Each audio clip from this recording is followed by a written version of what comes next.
All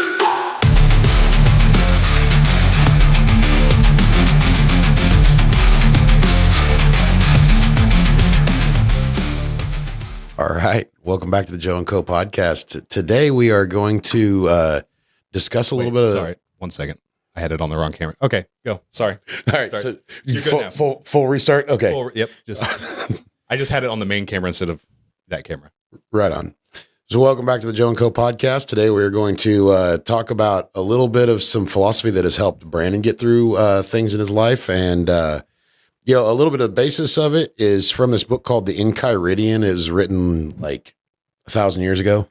I don't know, like 60 BC or AC or AD, whatever it is. Okay. So like closer to 2,000 years ago. It's been a minute. But, I don't know. Fundamental principles that can last 2,000 years. That's how they become fundamental principles, I think. Yeah. So just, I want to start with just a little piece of this reading out of it, because I don't know. We'll see. So I started reading this and I was like, I am exactly feeling what you said this reading is about while I'm reading it. Like I could apply it right there. So when anyone shows themselves as vain on being able to understand and interpret the works of Chrysippus, say to yourself, unless Chrysippus had written obscurely, this person has nothing to be vain about. What do I desire? To understand nature and follow it? I ask then, who interprets nature? And hearing that Chrysippus does, I have to follow him. I don't understand his writings. I seek therefore someone to interpret them. So that's not the end of the reading, but I have no context for this. I have no, knowledge of any of this.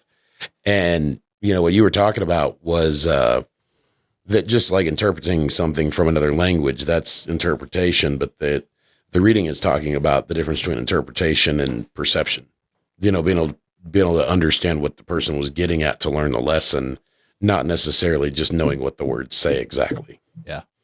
So, I've read through most of this one, and I think I glazed over this because I'm like, I don't know who this person is. And I just kind of like, I'm going to go ahead and skip this one. But it's the very one that you hit on right away. And, case in point, I don't understand what the hell it's talking about. So let's go. Yeah. So I guess just generally this is, talk about philosophy a little bit. I feel like there's a little misunderstanding about philosophy where people kind of equate it to being like religions or something, but it's kind of more just ways of life and thinking.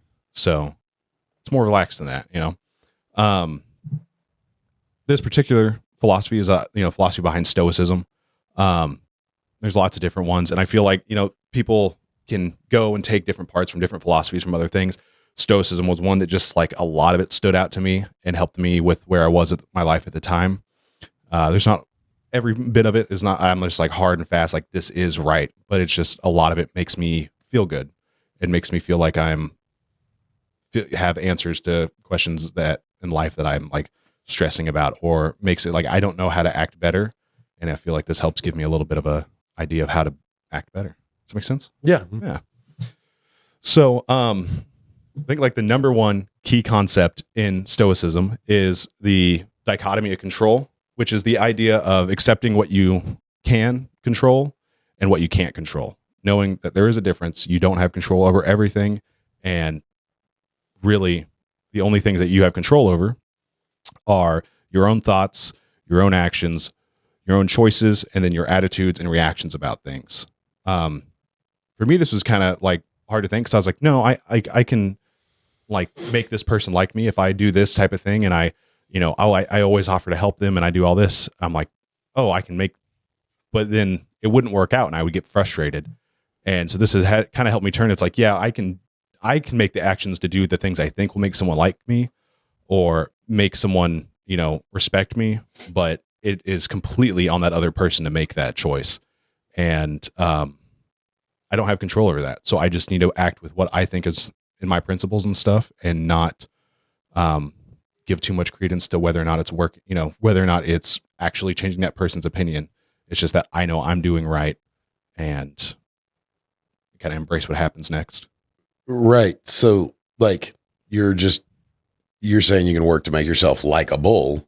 Yeah. And whether that works on the exact individual that you were kind of shooting for is out of your control, but that the personal growth involved in trying to be a more likable person and be a more friendly person or whatever that looks like, that's the that's the basic principle. Yeah. That you can't control each individual outcome, but you can improve your odds of success. Right. And so that's what it kind of talks about, is like the things that aren't in your control or other people's opinions and behaviors.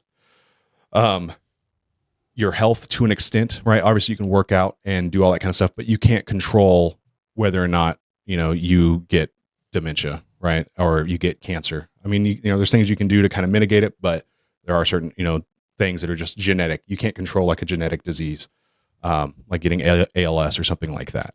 But that's into a different point. You can't control the weather. You can't control traffic. You can't control random external events. You can't control whether or not you do or don't get a job. You can't control whether or not you do or don't win a game.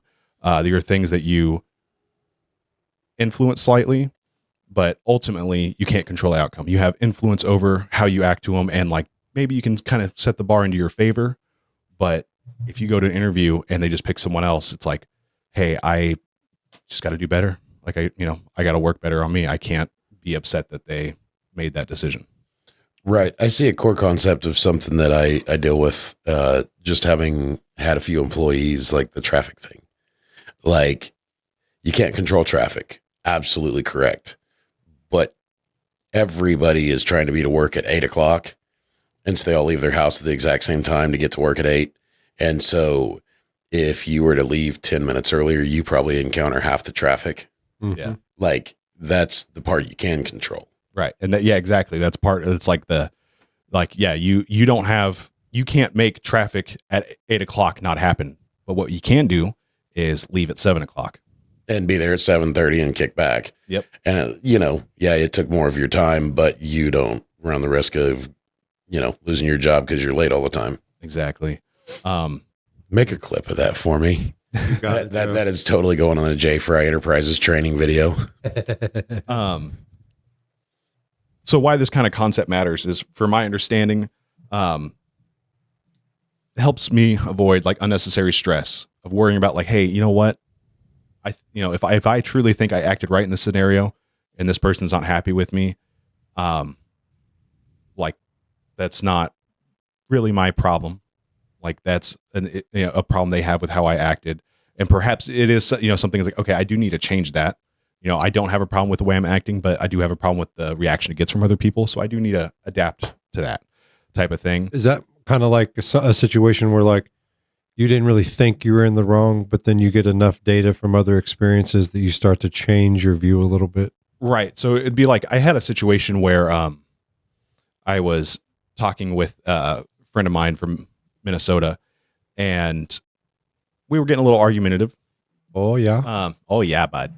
And I made a joke that was like, it was supposed to sting a little bit, but at the same time we were friends. So it was a joke.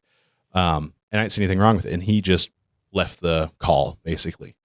And my other friends are like, bro, I'm like, bro, it was a joke. Come on. But I realized that like, you know what, maybe I would have been cool with that being made to me. But he wasn't. And I can't just say, well, he needs to be cool with it, because I can't change what he does. So I know that like in the future, hey, I need to change my actions, and that's too far. Maybe just for that person, it's too far, but like I can't change that. That's too far for that person. I can just, if I want to be friends with them, I just have to change how I act in those situations. Yeah. Like, and I argued a lot about that with my other friends, that I was like, no, I was right in that situation.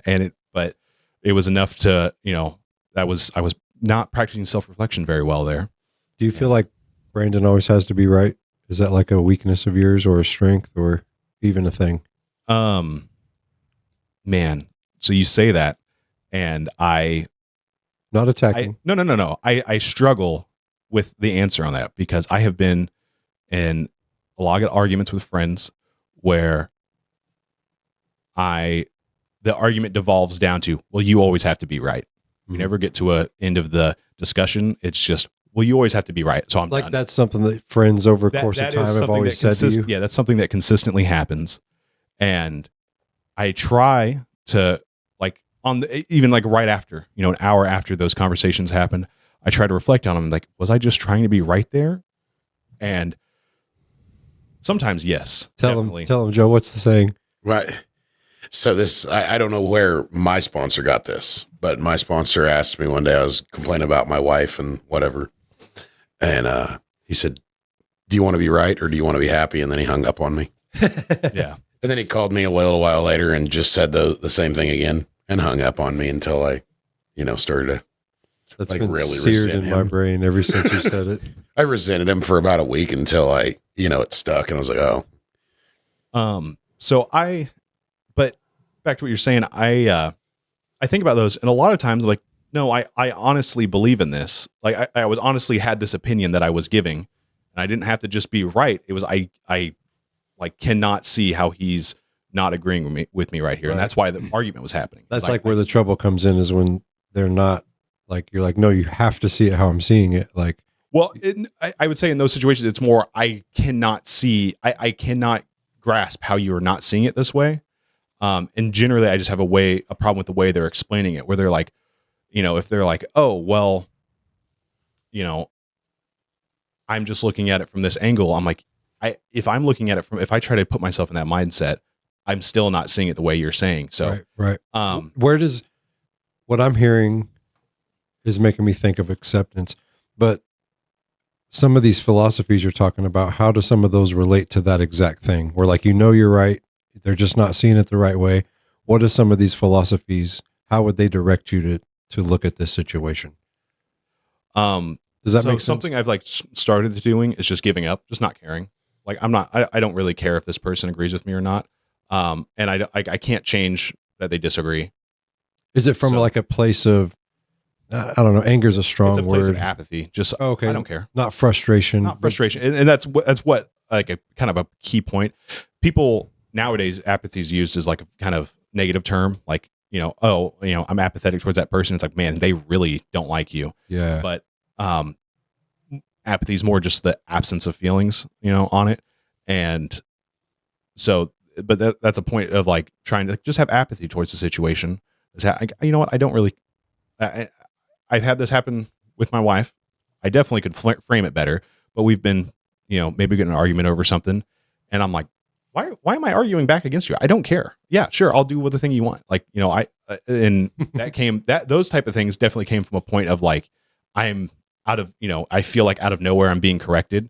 And so I have to defend myself where I'm like, you know what? This doesn't matter. I don't know why I'm right. And so I do fail in that point, but I feel like I'm trying to get better. There has been much more of those conversations in the past 5 years of my life that are, this is not a big deal. Like, you know what I mean? Like this ultimately has no outcome on the end of my day or anything else. We can just keep going. We'll just chalk that up to this person's an idiot and I'll move on with my life. Less, is that your internal dialogue? Not so aggressive, but yeah, I'm giving you shit. So, and in the sense of like, I try to, like you said, am I always trying to be right? I don't feel like I am. But again, I think that's something I need to reflect on each situation. Well, was I trying to be right over this? Like, do I have less respect for this person? I'm trying to be right over them, or is it something that I fully heartedly believe this, and I'm actually having trouble grasping what they're trying to explain to me? Yeah. When you framed it earlier, that like, man, I've had so many friends just at the end of it, like, you just have to be right, or however you said it. Well, I would say in those situations, it's if there is 5 people there. It is the person that is arguing, like me and them are having a conversation. They're the ones. The other people don't say anything like that. Now, most of the time, it seems everyone's like, I just don't want to hear this. I'm just getting annoyed by hearing people. Right. Or they're sitting there with their popcorn, like, this is getting good. Right. Brandon's about to freak out. And I guess that's the problem. That's a problem I have is if I'm having an argument like with Joe right now, if Joe and I are arguing about something and you're just sitting there watching, I get frustrated with the person not taking a side, and not necessarily that they have to, but that like, if I'm like, you can just jump in here. And if like you were to side with Joe, generally in that situation, I'd be like, you know what? Okay. I got 2 people against me. Now maybe I'm wrong. Right. And I have, but like, if that never happens and it's just one-on-one, I have a hard time just going and giving in. Yeah. and it's again like something like I've tried to just be like, does this really matter, or am I, Right. or for like your own sanity. yeah, exactly. Like, am Yeah. I just driving myself insane? But I think on the other side is the problem is I do like to argue about things. It just made me think of like all the years of my life. People would be like, "Bro, you got a problem with alcohol?" Like, bro, I'm like, "No, you guys are idiots." Like, no, I don't. Yeah. No, I don't. And then like everybody just kept telling me, and then one day it was like, Yeah. maybe they were right. I guess in particular that like the scenario with that with people saying, "Oh, well, you just have to be right." So I'm exiting this conversation. I have a hard time separating in my mind. Are they actually believing that, or is that the out they're taking because they're losing this argument? Right. And that's a very toxic thing to think. And I don't know nothing. I'm trying to understand better, but to me, that's where I see the internal conflict with you possibly, just as an observer of like, I have to win this mental chess match. And when they leave you on, when person B has left the chat, you're just like, no, like time out, hold on. Like it's this finality of it that you weren't like the end result that doesn't meet your expectations. Maybe. No, becomes the crab in the pot. You're crawling out. No hell with you. Get come here, boy. No, And I'm not judging. I'm just, no. I feel like I don't get frustrated when people like are just don't want to be in the conversation, because I can completely, I'm like, hey, you know what? yeah. I understand there's topics people don't want to talk about and that kind of stuff, and that's cool with me. What frustrates me at the, well, you always have to be right, and like people just exit the conversation is, why were you arguing back against me then originally? If that's like, if you just want to give up and like quit Right. the conversation, why did it even get this far? Does You know that what I mean? does that tie to like what you were talking about earlier with the stoicism thing about the kind of like what I'm calling expectations of your expectations of how other people should view the argument or view the whatever topic you're discussing. Yeah. And then when they don't maybe meet your expectations, you get frustrated. Well, I think it has, and this is a problem for me, like a problem on me is, I typically like if I'm gonna have and I say argument, but like even if it's just like a disagreeable discussion, Yeah. if I'm having that, I generally won't have that unless I like strongly. If I don't have strong feelings about this, I'm usually gonna be like, not really too into it.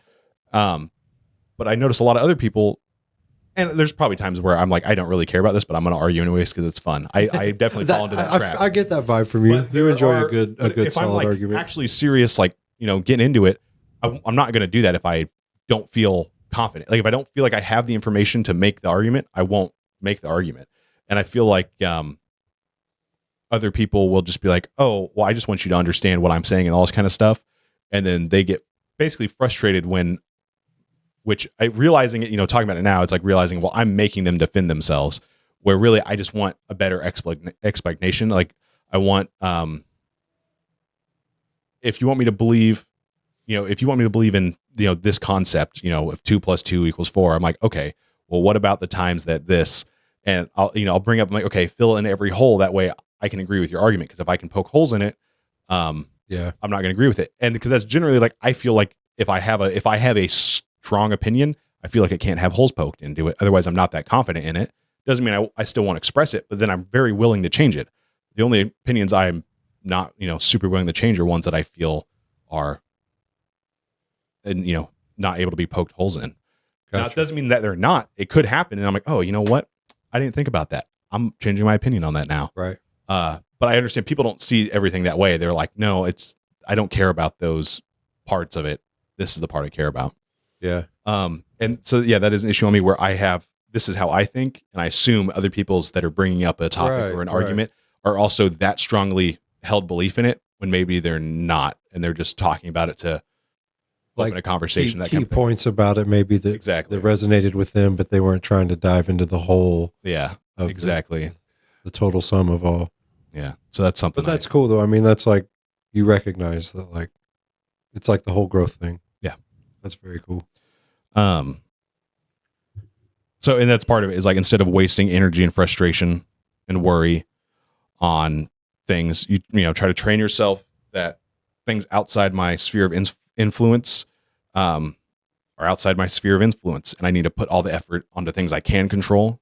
And that'll, for me, that helps relieve a lot of stress. It's like, I'm stressed about this situation that's going on and all this kind of stuff. It's like, you know what? I can't control that. All I can control is what I'm doing. So focus on that. And it helps kind of smear out that anxiety I have about the external thing happening. I have an exact example to where this has worked for me, and I never had the words for it before, but, and without getting too far into it, when COVID was about over, when things were opening up, this and that, I mean, social media was everywhere. I mean, everything was everywhere. And I called somebody. I'm like, dude, I'm like, just got a haircut. I've waited like 3 months, and getting a haircut's like a big deal to me. I enjoy it. And why do I feel like garbage? I'm just like sitting here, like feeling like, something bad's going to happen. And he's like, man, what do you think about like turning off your social media for 2 or 3 days? Just don't get on there for like 2 or 3 days and see what happens. And that's what I realized. Like, so, I have all the time, I have people around me. Oh, it's going to be a war. It's going to be this. The gas prices are going up. It's nonstop. It's part of life. All of those things are always, there's always something going on. There's always something big. And I can't control whether the sun explodes or, the ice caps melt. I can't really control any of those outcomes. But what I can do is make sure my family's squared away and the things in front of me. And I find a lot more peace in that, doing what I can do rather than worrying about everything else that I really can't affect. Right. And I think it's a concept that like people really struggle with. And I'm glad I got it, because like it really has given me a lot more peace in my life, a lot more, because I can get wound up about those things. I've watched me do it. Right. But when I can turn off the news and turn off anything, politic or anything like that, anything, and I'm not going to say controversial, because I watch, I look at controversial things all the time. Anything contesting in that way. Yeah. If I can just shut that off, my stress level like just goes down to a 2 compared to what it was. It is a thing, though. We live in this media clickbait world today. So if it's not getting put out there, if it's not like a hot topic that's going to invoke some sort of reaction. Well, it's on the side of, this is a little outside the weeds, but rage bait. Like on the internet, they purposely, what gets more clicks is the stories that make you angry. So they post more of them, or they title things that it's like, this is the worst thing ever. I look at it like just like modern day fear mongering is what it makes me think of. Rage bait. That is an amazing term. I'd never heard that. Yeah. That is exactly what I was trying to get at. Yeah. It's just literally things to make, it's just bait sitting out there waiting for the little rage fish in Joe's head to go bite it. Well, and it's a proven concept. Did you ever watch the movie? I can't remember what it's called. It was about Howard Stern. How mad everybody was. Yeah. And they said something to the effect of, people that like him watch him for an hour. The people that hate him watch him for 2. Yeah. And that case in point, right? Right. And it's like, wow, yeah, that's totally a species weakness. Well, and there's a whole concept on that on the internet about hate watching, and it is literally there is something we've talked about before. There's 2 brothers that are on the internet, and literally, but they're doing that because people watch it because it piss people off. And so, hey, if any of you guys out there hate listening, appreciate you. Yeah.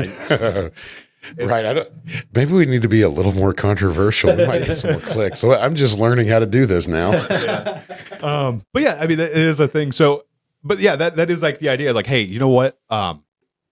This war that's going to happen on the other side of the world, I have no control over that. Or a war that's going to happen here, I can't like stop some other country from wanting to do whatever. All I can do is control how I'm reacting to it. I've encountered it makes you feel, at least for me, when I feel like I have no control, I get very stressed out. I get very angry. I lash out when I'm like, I don't have control in this situation. So if I can do something like just focusing on this other things in my control, then I feel like I gain that back, and it helps subside a lot of anger and like anxiety that I'll have. I think it screws a lot of people's perspective up. I mean, we're still in the weeds a little bit, but I've encountered friends, family that get so wrapped up in some of these things. And it's like, hey, hit the pause button. I've literally told people this, like, go outside, walk around your neighborhood, go to the grocery store. Like, we don't live in this fantasy world that you have in your mind that just everything is falling apart. Like, we have a pretty good life today. You know what I mean? But I've noticed that it's like this pit that people, this trap that people fall in, along the vein of kind of some of the things we're talking about, of just like the world's ending, the ice is melting, Yeah. And the sun's going to explode, you know? And so it dictates their life because they're not in control of it, like you're talking about, but yet it is literally in the driver's seat every day. And they're just miserable and discontent and angry, or fill in the blank, you know? And I've caught myself in that same trap before too. so like in Stoicism, they talk about living in the present moment, which I mean doesn't mean just the moment, every single snap, but just in what's happening right now, right? Right. You can, there's been times where I'm stressed out that this thing's coming up, but then all of a sudden I'm on my motorcycle, like riding somewhere, and that's not even my head. I'm just like, man, look how good, like, do you like Brother. smells? Yeah, oh, yeah. Or like better yet, I'm like sitting on my back porch with my wife, right? And we got a little fire going. And then after that's over, I leave and I'm like, oh yeah, I forgot that thing I was stressed about. Like, but Yeah. like in the whole moment that was happening, I wasn't worried about that at all. And that's like a muscle you have to exercise. I mean, we talked a little bit about it last night when we were hanging out. Like, that's just like that muscle you have to exercise of for me, when I catch myself worrying about things to come, it's just like, wait, I have no control over this. Whatever's going to happen is going to happen. Like, let it go. Yeah. And then get back locked into the present moment and enjoy my life. You know, life's about the journey. And if we're always sweating the destination, we're never going to be at peace and at ease. At least Matt won't be. Yeah. Well, on the same side, on the complete flip of that, is I had a lot of problem, less worried about the future, but worrying about the past, things that I did. Like I'll think back on a conversation, I'm like, man, how much did that affect what this person thinks of me now? And that type of stuff. And reading about, taking in concepts from Stoicism helped me kind of switch off from the like, man, I wish I could like fucking have the, you ever watch the movie Click with Adam Sandler? Yeah. Like I wish I had the remote to wind back and like, oh, I could fix this. I don't know if he could do that. Maybe it was only forward in that movie. Doesn't matter. But I would think like, man, I wish I could go back and redo that. I know exactly. Or you sit there and run an argument back into your head in the shower, and you're sitting the there. worst.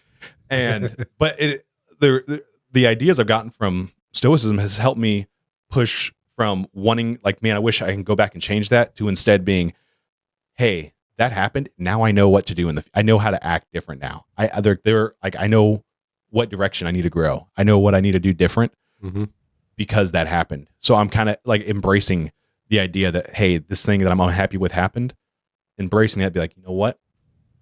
Now I just, the spark went off and I can see the spot that I need to change. It makes me think of that statement of like, you don't ever lose. You either win or you learn. That's what that makes me think of. Like when you see something that you want to chalk up as a loss in the loss category of like, man, I really screwed that. Like, no, you learned something. Yeah. And that's a big way. That's a good way to look at it. I think. That's a big way I like to look at things, is like, because I'll have friends that something negative happens and they're like, I just putting that in the past. I don't want to think about that anymore.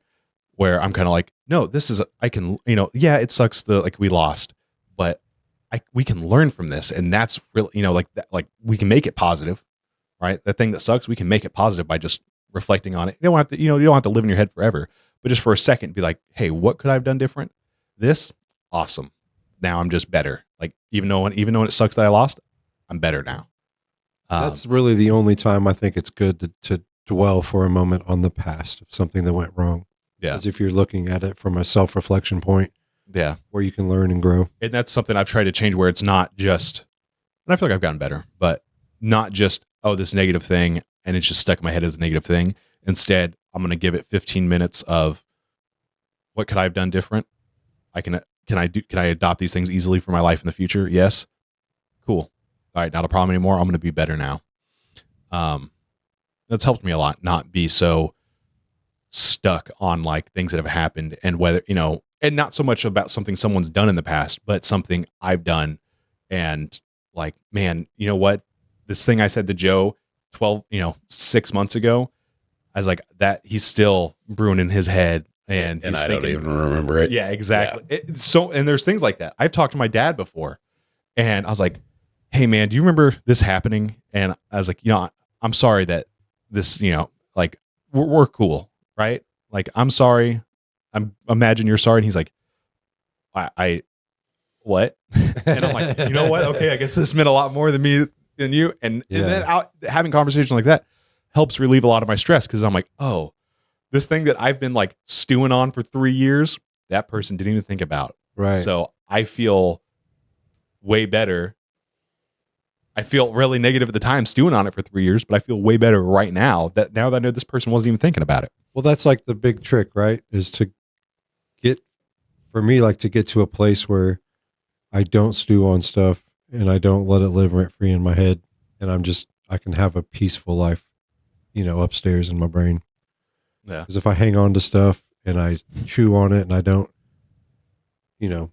address it and move forward and kind of let it go, if you will, then it's bad for my mental health if I just dwell on stuff. And, I've caught myself. It's something I've had to learn. I'm still learning. Right. Yeah. And so I think part of that plays into the idea of like, how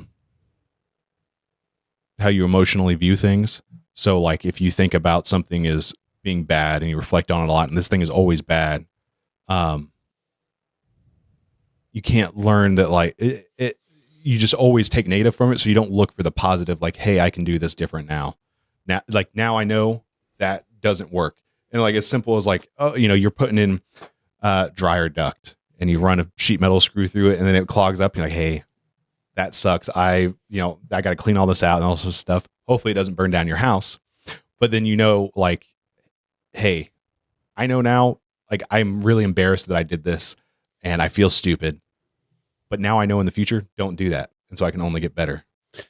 So this seems like a good opportunity to say that J Fry Enterprises does heating, ventilation, and air conditioning. And if you think it's okay to put screws in your dryer duct, you should call us. That's very true. 316-727-4651. Thank you. You guys do duct, you guys do air conditioning, commercial, residential, commercial heating. We do servicing, repair, installation. Pretty much the only thing we don't do is refrigeration, like freezers and walk-ins and stuff like that. We just don't chillers and stuff. Right. Those kind of things. We just don't exactly have the skill set yet, or the person that, excels at that. So if we don't excel at it, we don't really want to go out there and try on your stuff. That's fair. I appreciate that. That is very honest and tells me it's a good company. But sorry, it just seemed like the absolute moment to do that. Oh, it's a good moment. Yeah, good stuff. We're just here recording, so yeah.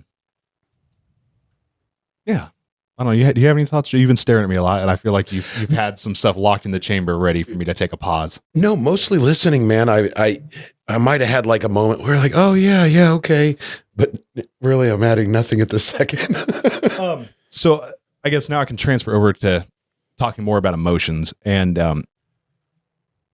in Stoicism, at least like from what I've taken from it, is it's made me start thinking about is emotions I'm having are judgments I've made.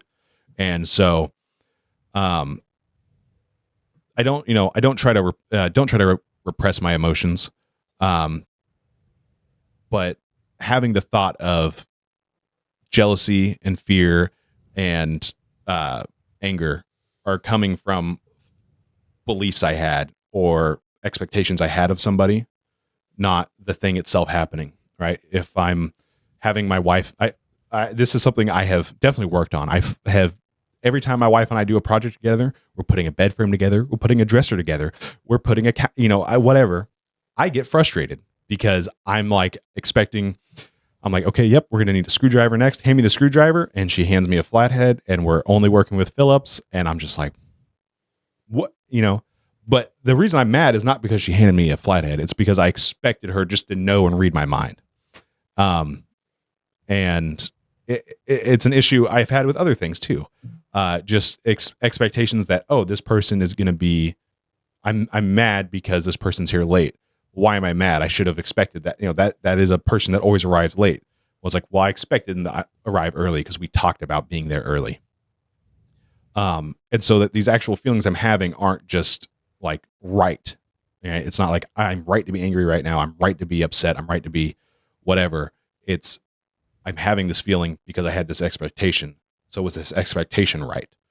And most of the times when I reflect on it, it wasn't right. I shouldn't have that expectation. I know better. I don't know, it was an irrational expectation or irrational belief that this thing would happen because I know better. I get you. Right. I get that because I have to, when I teach somebody how to do what I'm doing, or, it's not because I think they're like a kindergartner, but I have to almost flip it in my mind like they are, so that I'm like, oh, it's okay. No, give me this other thing instead. That's like the only way. Oh, you're just a baby. You're just, you're new to this. So like, I'm not allowed to get upset. Right. And that's a key way it's I not do because it. they are, Yeah. but I have to do that mentally, because otherwise I'm like, the hell's wrong with you? Yeah. That's how I have to do it, is to delete that expectation from my mind that this person's going to, if I'm showing someone how to work on their car, I have to delete in my mind that they have any knowledge at all. Because if I think they have knowledge and I assume they have more than they really do, I'm going to get frustrated when they're doing they're grabbing the wrong tool, or they're starting too far ahead before we've taken this other part off. When I shouldn't think that. I don't know how much knowledge they actually know. So unless I want to sit down there and like do a study course with them to understand exactly their limitations, I need to backtrack and be like, okay, I'm going to assume this person is amateur and go from there. And then I can learn along the way. Okay, this person, I can learn, okay, this person does know about this, so I don't need to explain that thing to them too much.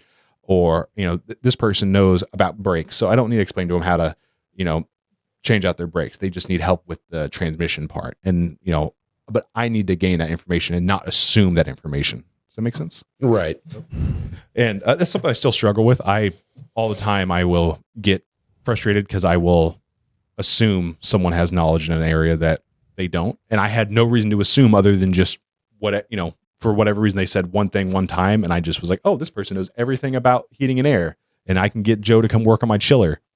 And he's going to be like, dude, no, what? That's like a whole specialized industry. And I'm like, okay. And then I'm a little frustrated, but then it's like, I need to remember, why did I think that? Did I have any reason to believe that? And so it's more reflecting on, am I being rational or not? Am I being irrational by having had this expectation? And sometimes it's hard to admit. And sometimes I don't like to say, yeah, I'm being irrational. I will only say it to myself. I won't admit it out loud because I can never be wrong. But, Oh boy. yeah. Oh geez. Oh, geez, bud. All right. So here at the Joe and Co podcast, we definitely encourage everyone to get out of their comfort zone. But at my other business, J Fry Enterprises, we do air conditioning. So we absolutely want you to stay comfortable through the summer heat and the winter cold. Give us a call at 316-727-4651. So also in the whole kind of philosophy of stuff, they talk about emotions being a cognitive response. And so emotions are essentially thoughts and judgments, or thoughts that we have judged to be true and important. So when something external in your life happens, your mind makes a judgment about it immediately. And this isn't something you can exactly control. You can't control that exact first reaction, right? Like when you see something falling over, you can't control whether or not you instantly flinch and step out of the way, right? Your body just kind of does it. But what you can control is when something's falling and you flinch, you can't control the flinch, but you can control whether or not you step out of the way, or you try to catch it, or you just let it hit you, right? Not in every situation. If it's 12 million miles an hour, you're getting hit. But, and also, so another part of it is that judgment you've made about a thing is a negative judgment. So this thing is bad for me. This was I was, treated unjustly in this situation. It instantly triggers that emotional response of anger, frustration, fear, or sadness. So an example of this is my wife hasn't talked to her parents in 5 years, 6 years, something like that. And when this topic comes up to people, a lot of people that are in my family or people that are friends of ours or whatever will go, "Oh, I'm so sorry to hear that." And she looks back at him and says, "I'm not. I'm cool. I'm happy about that."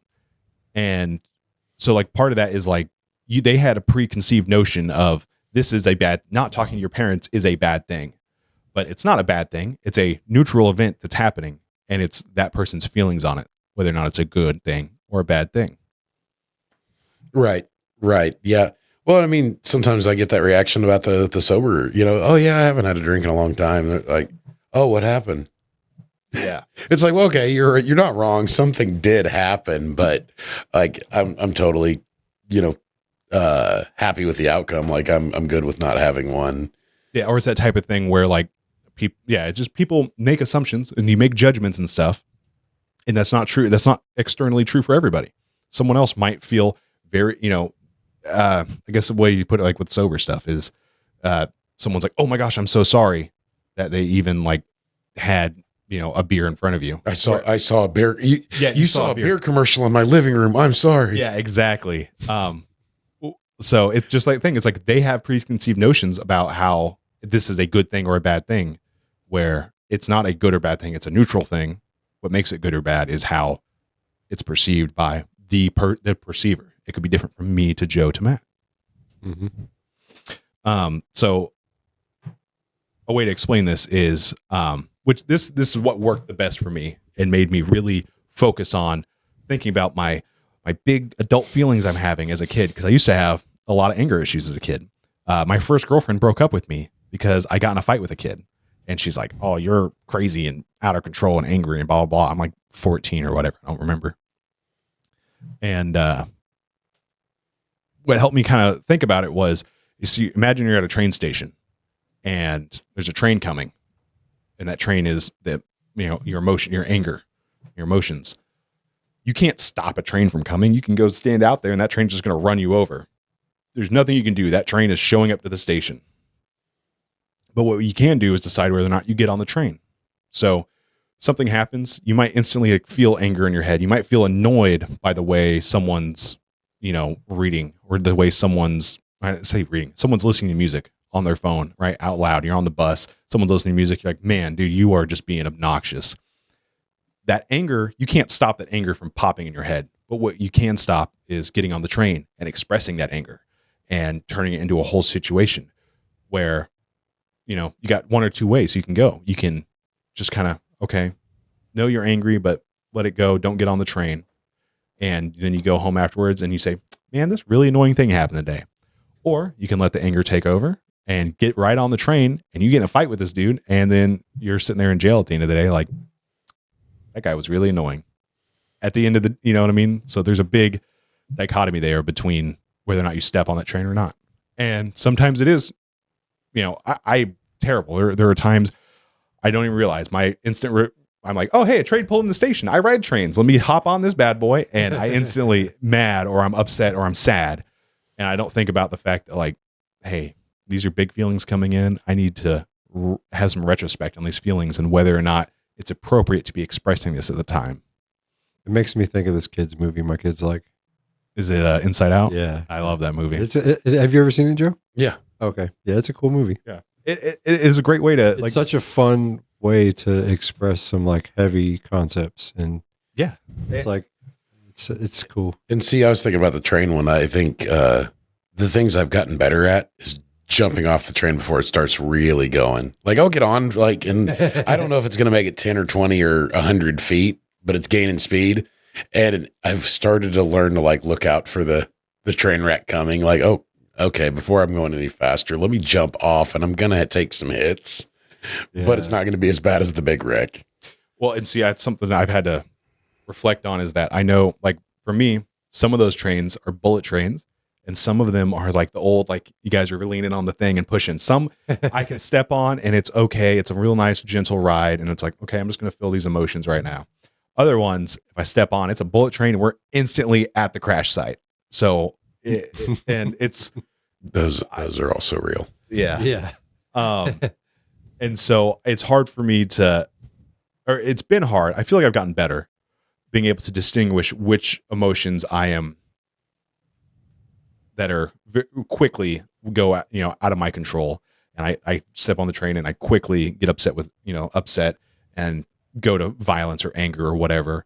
And emotions that, okay, I can step on this for a second, kind of evaluate, and because you have to step on the train to evaluate it, right? Whether or not like, how's this going to go? My problem is some of those trains, the second I step on, they take off. Mm. So, but that's just kind of my idea. Yeah, that's a good analogy. I like the train analogy. It worked for me. I feel like sometimes I've just got and ran over by the train.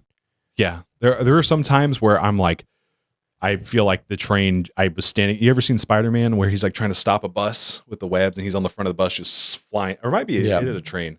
That's how I feel sometimes. I'm just stuck on the front of it and I'm getting every negative thing that's coming in, but that anger is just pushing me through. And I just fueled by hate and anger. exactly. And so, but I think that helped me because I always had a problem with people that were like, "Don't give in to your emotions and do always." I'm like, bro, I can't always act like I can't. The emotions are so strong. I got such big feelings. I'm like 14, and I'm like, my feelings are too big. I can't help it. But what helped me was like with reading books about Stoicism, the Enchiridion. There's a bunch of others too. It all builds upon itself and insists upon itself, Joe. Was that emotions are natural and happen.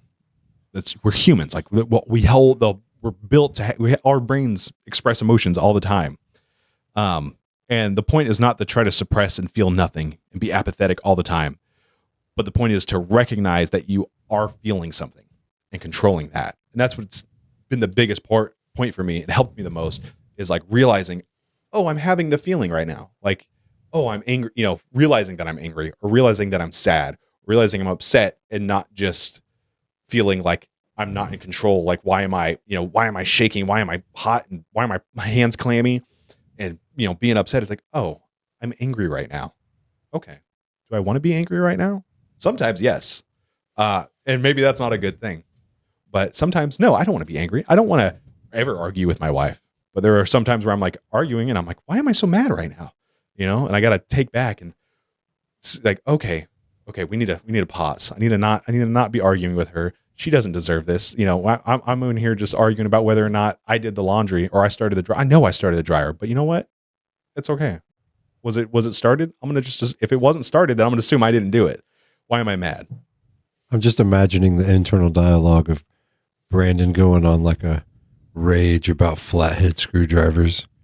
Just like internally, you're just sitting there smiling, looking for the Phillips, but internally you're like on the podium giving a speech about flatheads. See, so that's something that's one of the tertiary targets for me with the podcast and the videos is because my father-in-law, Randy, worked with me for like 2 years. And I want to, not because I need to trick somebody, but for my own good. I want to be able to control my facial expressions. And he's like, he used to say I did pretty good because he knew the trip and the triggers that would, irritate me usually, and the ones that would get me a little more fired up, and the wrong screwdriver or this or that. But he's like, when you're dealing with a customer, he said, or dealing with somebody at Quick Trip, he said, I can see you smile, shake their hand, tell them to have a nice day, and I can see it. I can see like the desire to like slap the holy hell out of them. But then, when I see like myself on video or people know what I'm thinking when I didn't tell them, I don't like it. It's not an effective, it's not a desirable outcome that people know automatically just because I can't control my face. And kind of, I guess, like finishing out the whole like emotional part of this is I just have some quotes that kind of stood out to me, or maybe not direct quotes, but they were, little points that were stuck out. It was, as we discussed, emotions are based on judgments. If we aren't aware of our judgments, we might unconsciously react to situations with unnecessary anger, fear, or sadness. And so for me, that's been a really annoying thing, but a important thing of like, every time I'm angry or every time I'm feeling any strong emotion, I have to sit there and be like, what is making me feel this? What is my judgment on this? And it's made me kind of connect those dots in my head of like, anger is coming from a place of expectations or judgments. Mm-hmm. Because there are times I'm like, I don't know why am I angry? Right. I really don't have a reason to be. And it's because I had a subconscious expectation that this person was going to do this or not. Where's that quote out of? I think I don't remember exactly. Okay. I think it's out of Letters from a Stoic. It's letters from a guy named Seneca, but I could be wrong on that. I don't exactly remember where. And then practicing reflection can help us catch these distorted judgments we have and correct them. Maybe not before you express those big emotions, but like looking for those distorted judgments and saying, I'm being unreasonable right now. Because that's my big thing is I would think I'm being reasonable. And I have to force myself to, am I actually being reasonable right now? This person is always late. This person is always late. Am I being unreasonable by expecting them to be on time? Probably. Like I felt like I'm being reasonable and like, yes, I should expect this. Everybody else is on time. But I'm mad because I'm being unreasonable. I know this person's going to be late. If I have a problem with that, I need to address that, not just be mad that they're late. Right. If it's affecting your own inner peace. Right. Exactly. And that, late's a bad example, but I'm just trying to use as like a idea of something that's easy to understand. I'm wondering if you think it's wrong to fire people because they're late all the time. No. Or I'm not going to get mad, but we're only going to do this like X amount of times before it's not a problem. You won't be late because you'll be somewhere else. Yeah. Yeah. I think it's relative to the situation. Like if you're just my coworker and you're making my job harder by showing up 30 minutes late every day, it's Matt's problem. But if I'm signing your paycheck, that's a whole different conversation, right? Right. Or even let's take it out of the paycheck context and say the social context. I have a very averse reaction to being late myself, and I don't always care if anybody else is. And I understand when somebody tells me, man, I don't know if I can make it at that time. That's not late. That's you telling me you're going to try to do everything you can. Right. But I do at some point, I will refrain from making plans with people that are consistently like I'm sitting waiting on them. Like, cause I'm usually like 30 minutes early and I'm okay with the 30 minutes I'm waiting because I'm early. Mm-hmm. I'm not as okay with waiting the 30 minutes that someone else is late. I think it's cause I choose the one and, I feel like it's, you chose that you knew I was going to be here at this time. You chose not to care. Okay, fair enough. I don't care enough to make plans with you again. Right. Right. I feel like, for me, like you said, I don't have a problem with like firing someone because they're late. For me, this is more, that's making the rational, sound quick. You're decision. talking about the anger goes with it. The being mad. Right, the that's being what I'm talking about. I'm sitting here ranting to Joe, man, Matt's always, and doing all this stuff and starting the big feelings, buddy. And I always think about it like in a child's context, like you're feeling some big feelings right now. And that is hey, you know what? I'm being irrational. I know this person's always late. And the rational part is that, hey, if you have a problem with that, fire them. Not you, Matt. Yeah. You're never late. I'll fire him. Like fire that person, or maybe not fire them, but correct them. Say, hey, we're not doing this anymore. Fix it. Or whatever. Solve that problem. Instead of just being angry, solve the problem. Being on time is a prerequisite for the job. Yeah, exactly. Right. I used to, in leadership, it became a pretty standard deal of like the guy that shows up late always gets the shittiest task out of the order of operations for the day. We didn't have a lot on the crew that I ran, like when I was still employed somewhere. So if it was under 10 minutes, knock it off. If it's over 10 minutes, go ahead and stop. Make sure you buy a dozen donuts and an acceptable amount of milk and coffee because everybody just took care of you while you weren't even here, so you can take care of everybody else with about $30 or $40 worth of donuts and milk and coffee. Show up with a peace offering, like my bad. Right, you're paying for break time. Yeah, and it's always and it's relative to every situation. But yeah, I like that. Yeah, and so I like all this kind of plays into reflection and just like reflecting of, okay, am I being rational in this situation? Is this, am I thinking clearly? Am I just clouded by anger right now? And reflection's a big thing in Stoicism. They do like a daily journaling. They do like an evening reflections type of thing. I don't do either of those. Maybe I should, maybe I shouldn't. I don't know.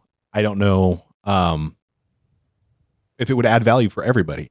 What I try to do is, maybe at the end of the day, if I'm feeling big emotions, I'll think of, okay, were there things I did, were there things that didn't live up to my expectations that I weren't doing in accordance with my values? Like, did I snap at somebody? I know I shouldn't do that. And okay, why did I do that? And reflecting on that situation that happened. Or if I'm upset about a situation that didn't go my way, and I reflect on that. Why did it not go my way? Was it things I didn't do right? Were there things I could have done right? Or was it just, hey, a tree fell and hit my car, and that, you know what I mean? And so it's trying to think of what was my part in any of this? Where was my actual physical, not even physical, where was my control over my thoughts, my emotions that I was having today? And then if there are things I can do, I try to incorporate that and grow from that. And if it's something I can't, like, hey, you know what? That tree fell on my car, or airplane fell out of the sky, hit my car, airplane part, whatever. All right, move on, and we'll fix it and figure it out from here. I don't journal, but I definitely do like a daily end of the day kind of reflection on my day of how were my interactions with people. Was I acting out of line in any type of way, arousing anger out of people, or just being shitty to people? It's something that I've learned that's helpful to me, because oftentimes I'll think about it at the end of the day and realize, oh, I wasn't even thinking about it in the moment, but looking back now, I see where maybe I, could have handled my day a little better, or this interaction or that interaction. And it's been helpful for me personally. Yeah. I don't know if it's a good thing or a healthy thing, but the way I tend to not do a whole lot, like at the end of the day, it's usually after each situation. Like if I'm, something goes on in a conversation or whatever happens, when I leave that room or I leave that situation, then I'm like immediately like, okay, did I mess up here? Did I, like if I'm like I walk away feeling upset, it's like, okay, what, and that's, I like do it right after. I don't know if that's a good thing or a bad thing. I can see where it would be bad. Yeah. But sometimes the end of the day reflection reveals stuff that I didn't catch in those moments, or sometimes I'll not always have those moments immediately following. Like I'm on the train now, it's going 100 miles an hour, and just bam, bam, bam, right into the next task or the next thing, and didn't even stop to pause. I think it's I think that's one of those common concepts, like lots of philosophies, lots of religions, lots of whatever things for self-improvement. Like a lot of them say that same thing. So it's like, okay, I think these people don't agree about anything, but they agree about these few things, and that's one of those things that I like. The journaling, good Lord, I hope someday I am that organized and that disciplined. But, I do sit back for, and sometimes up to an hour, sit on the porch and just, okay, this was a situation that didn't go well today. Like, I don't want to repeat. I don't want to have Groundhog's Day of that over and over again. How do I adjust this? What can I do different to avoid this situation that, wasn't particularly pleasant? Mm-hmm. Things like that, and sometimes it is going back and, calling somebody at 8 o'clock at night. Hey man, I was kind of a jerk and it's on me. I apologize. I think that's an important part of it for me too. I think I sleep pretty good. Right. Cause that's the deal, is if I don't clean up that mess that I've caused, then now it's living in my head, and that resentment or something is building. And man, the moment I call and take ownership of it, and just not even like I'm seeking out an apology from you for what pissed me off. It's just like, no. Here's what I did wrong. I'm sorry for that kind of thing. Right. I want it off my plate. Right. And it helps me live a more peaceful, like joyous life, And I've learned that that's valuable for me today. And it takes a lot of work because it doesn't come natural. Right. I have to practice and exercise that muscle. 2 points that I've just this is just for continuous self-improvement that Stoicism talks about. And I've written these in my own way. There's probably almost an exact copy of it somewhere written in either that book or one of the other ones. But it is that self-awareness is a constant process. The more you reflect on your thoughts and behaviors, the more you realize areas where you can improve. It's about learning from your mistakes and growing each day, not focusing on the negative things that are happening in your life. right? Does that make sense? Yeah, that makes sense. And then that reflection helps you become better every day by asking what went well today, what didn't, what can I improve? Mm-hmm. And it's those exact things. It's like, doesn't matter like what didn't go well today. Well, Joe did this. It's like, no, that doesn't matter. Don't even X that out. What can I do that's better? Because then I feel in control and I don't get so big in my feelings and mad and blah, blah, blah. This person didn't do what I think they should. It's like, no, you know what? The parts that I'm in control of the situation on how I feel about it. I can control whether or not I get angry right now. I can't control whether I feel anger, but I can control if I get angry. You know what I mean? Yeah. It's like what you talked about at the beginning. Just looking at like my part of it. Yeah. Some good stuff though. Yeah. So I guess things I try to reflect on are my emotions, reactions. What emotions am I feeling or was I feeling, and what caused them, and were they reasonable emotions? Right. It's okay to get, upset if oh, my car got wrecked or someone ran into my car. It's okay to get, that's reasonable. That's okay to get upset. But then I have to think of, if I get angry about something, was it reasonable for me to be angry right there, or was I just being a complete tool? Because that was my issue. And I know I still have this issue. I just don't think about it as much. But like I will get angry, and I have to. If I reflect on it, I'll be like, you know what? I was being completely unreasonable. I was just being angry. I was giving in. Because I like being angry. I like to argue. Mm. It feels good, It does. It feels good to be in some of those negative emotions. But I feel like that's the mentally weak side of my brain that enjoys those, that feels good to. The mentally strong part of my brain that needs work, I don't know if that even made sense. No, I kind of lost. I hit a dead end there, but I agree with it though. It's like, it's just one of those things where it's easier to indulge in that than it is to stop and self-reflect and think of like, no, how could Matt have been differently? That's the hard part, right? That's where the personal growth for Matt comes in, is learning to identify and then take action on what I've identified. I'm just really right now kind of listing points on like when I'm reflecting on things, the exact points I'm thinking of. And it was where my decisions and, focusing on my exact decisions and actions I made. Did I make a wise choice?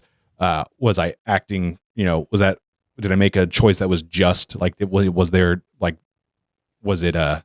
a just choice? It's kind of hard for me to explain right now, just randomly, but like, was this something that was good and fair? Was that a fair choice? Did I, or am I not giving that person enough credit, or was I not taking their their feelings on it into account enough? Like, what were your intentions? And then was I acting, respectfully? Then I, try to reflect on my thoughts and judgments I was having in the moment, and then afterwards, did I make judgments? Was I having thoughts or judgments that led to me getting it? Is that what made me get angry? Was it those thoughts and judgments I have? And could I have interpreted the situation differently? If I would have sat there and if I would have came in at the beginning more relaxed, would I have interpreted everything differently? Would I not have taken Joe saying, "Okay, Brandon," as, "What do you mean, okay, Joe?" That's a big one for me, is just being able to, could I interpret what they said differently? And is there a more reasonable way to interpret it than what I interpret it as? It's hard for me because usually I'm like, I am a reasonable person. I am nothing but reason. But I know that, but I know that's not true. I'm Brandon, and it's not what you said, it's how you said it. I gotta use my voice buddy. like that. I'm sorry, man. I was actually impersonating my wife. oh, and then what progress did I make towards virtues I have?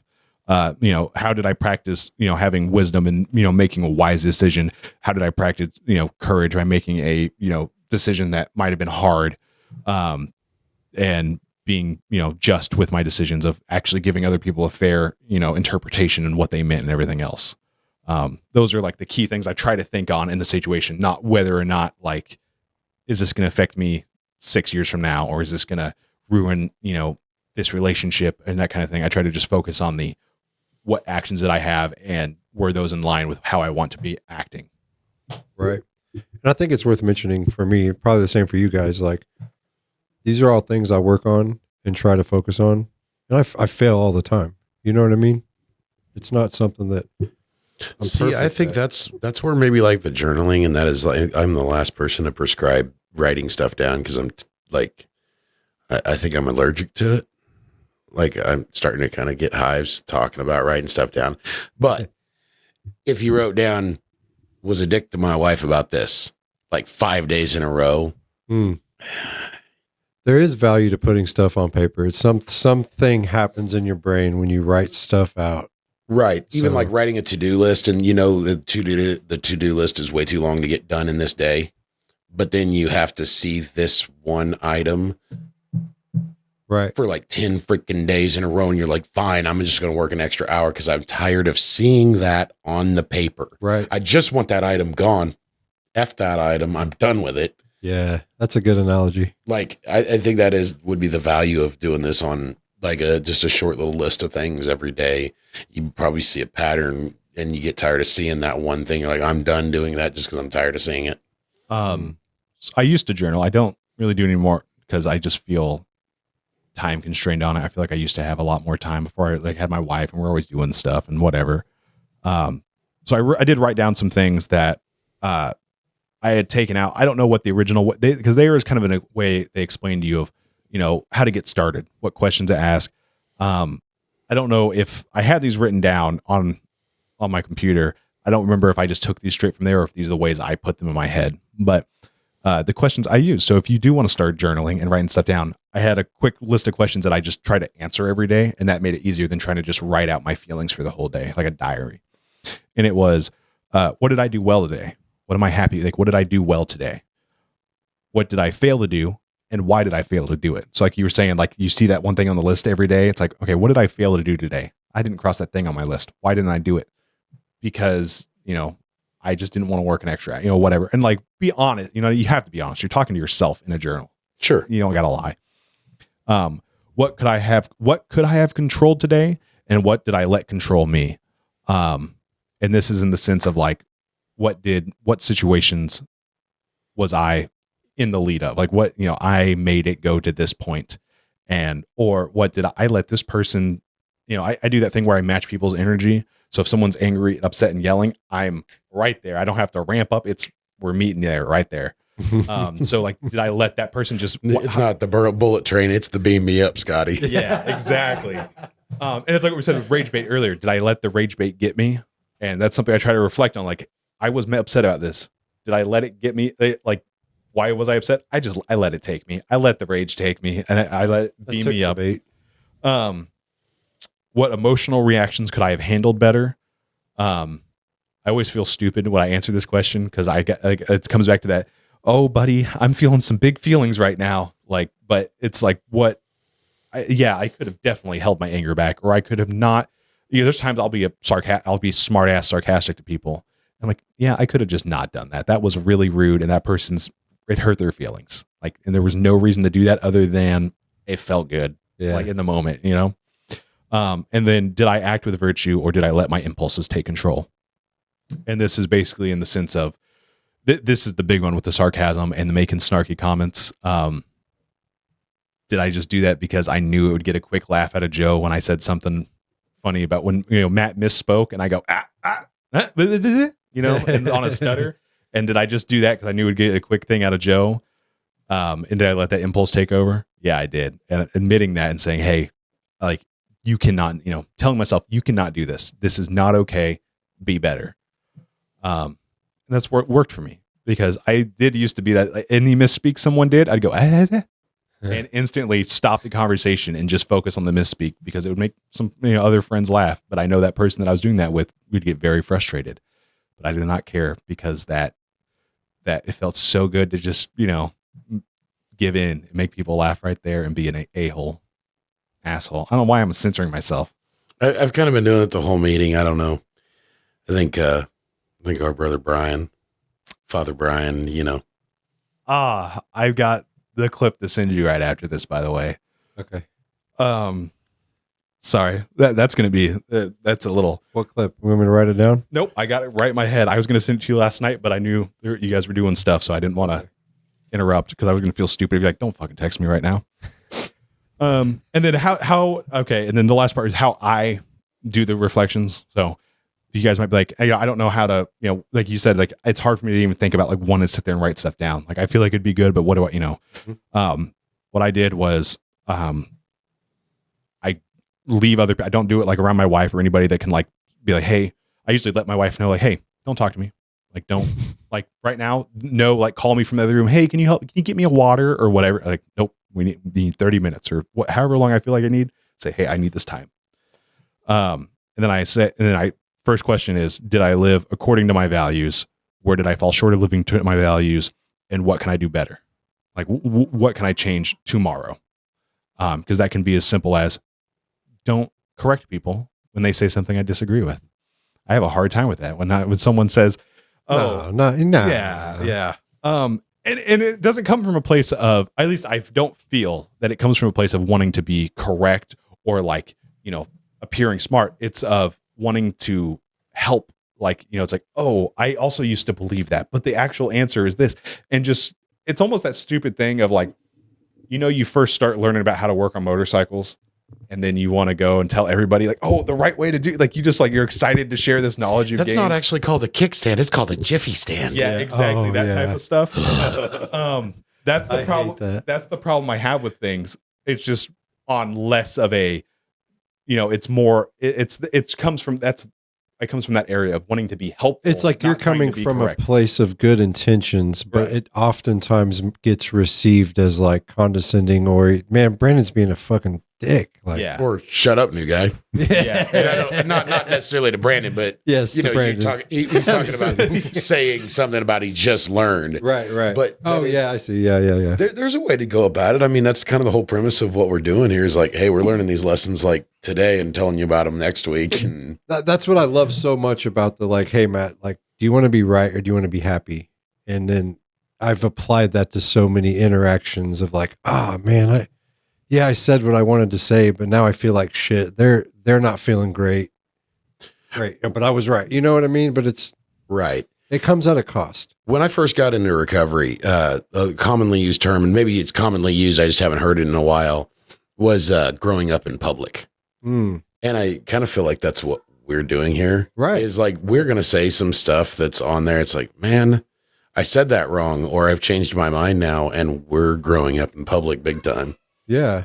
I mean, to me, that's like the big premise is like, we're learning too, maybe we inspire somebody to seek out their own personal growth, or maybe people reach out to us and say, hey man, like, here's my thoughts on a concept you had. Maybe look at it from this angle. And I'm like, holy crap. Like, yeah, I was looking at that. And then wrong. we turn around and say it differently the next week. Yeah. Like, dude, we got some clarification. This is better. Yeah. This is good stuff.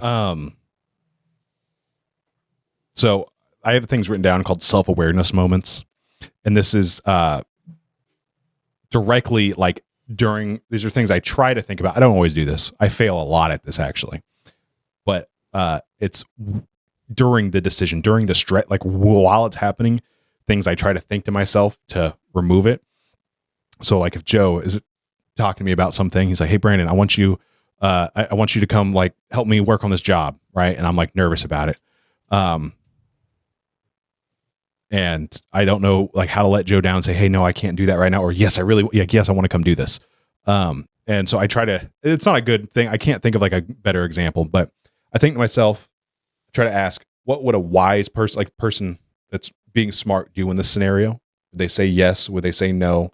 Would they, and it doesn't work so much in the job scenario I come to ask, but it's like, basically if I'm having a disagreement with Joe, or Joe's, asking something from me, and I'm deciding whether or not I want to tell him yes or no, what would a wise person do in the scenario? Well, they would tell Joe no, because they know that Joe's about to get me in some crazy stuff. We're going to end up with a police chase at 2 a.m. Right? Or they would tell me, yes, yes, do this, because you know that this is going to bring prosperity to your life, because you're about to go work on this job with Joe and make $3,000 or what, I don't know. And then is the reaction, like, is the action according to my values? So if I do this thing, is it going to line up and make me happy? Like, is it going to get me to where I want to go? Or is this going to just be a completely off track thing and is going to, cause more stress and anxiety?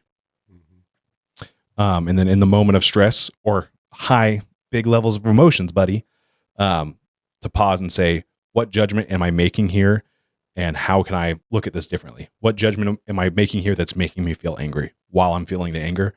I can't do this all the time. Sometimes it just takes over and I'm just angry. But the times I can, it's very helpful to say, what am I thinking right here that's making me so angry? And if I can identify that thing that I'm thinking about, that's making me anxious or, sad or whatever, that is like the most helpful thing for me. It's being able to, that one little part. Mm. So yeah, I don't know if you guys got anything. I've talked a lot. Thank you for coming to my TED Talk. No, it's cool. Dude, I found chapter 9 here is hardcore. Mm-hmm. It is. Like hardcore. I like it. It's so sickness is an impediment to the body, but not to the will unless you choose it to be. Just as a cramp is an impediment to the leg, it isn't to the will. So say this to yourself in regards to everything that happens, because you will find everything to be impediments to something else, but not truly to yourself. Mm. Like that is like hardcore. Rub dirt on it. Keep going. Mm. I like that. Like it doesn't matter. It's of no consequence. It doesn't matter that it hurts. Just do it anyway. Yeah, actually, so a big part that's played for me is that I've always, this is not true in every scenario, but I use it for a lot parts of my life when there's like a big task coming up that I feel like, oh, this is going to be really hard to do or whatever, is nothing's hard. My wife gets really annoyed at this quote. Nothing's hard. It's just time consuming, right? Learning to play an instrument isn't hard. You just got to spend a lot of time to do it. Mm-hmm. Running a mile isn't hard. You just have to spend the time to be, proficient at running a mile. Like everything is simple, but it's not easy. Yeah. It's the exact reverse of that. Right. Right. Yeah. And so that's where that is something that when I read that, that's what I think of is like, this isn't hard. It's just time consuming. You can do this easy. It helps me keep that will of myself of like, yeah, I can persevere through this. It's just time consuming. Attitude's everything. Attitude's everything. Yeah. Make sure you guys want to wrap it up. Yeah. Say Cool. make sure you come out there and follow us on all of our socials. We'll have the links below. Share with your friends. Tell somebody about it. Send it to your grandma. Yep. Like, comment, subscribe. Yeah. Any thoughts, questions, concerns, Joe? Man, I don't think so. This has been a good one. A little different format that we've done, and we hit it. Heck So yeah. cool deal. Sweet. Awesome. See you guys. Thanks, guys. Bye.